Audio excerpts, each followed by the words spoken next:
గడిచిన కాలం చాలా బావుంటుంది. ఎందుకంటే మళ్ళీ తిరిగి రాదు కాబట్టి. రాబోయే కాలం అందంగా ఉంటుంది. మనకు నచ్చినట్లు ఊహించుకుంటాం కాబట్టి.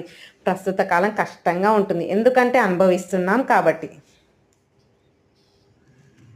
లోపాలు లేని మనిషి, లోటు లేని జీవితం ఉండవు. ప్రతి మనిషి జీవితంలో ఏదో ఒక లోటు ఉంటుంది. కుదిరితే పూడ్చుకోవాలి, లేదంటే ఓర్చుకోవాలి. అంతేకాని మానసికంగా కృంగిపోతూ మనశ్శాంతిని కోల్పోకూడదు.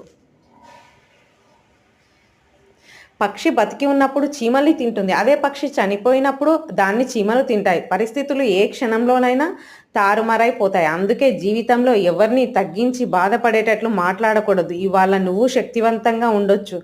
కానీ కాలం నీకన్నా శక్తివంతమైందని గుర్తుంచుకో. నీ కోసం ఏడ్చేవారుంటే నీ అదృష్టంగా భావించు. నిన్ను చూసి ఏడ్చేవారుంటే వారిలో లేని గొప్పతనం నీలో ఉందని సంతోషించు.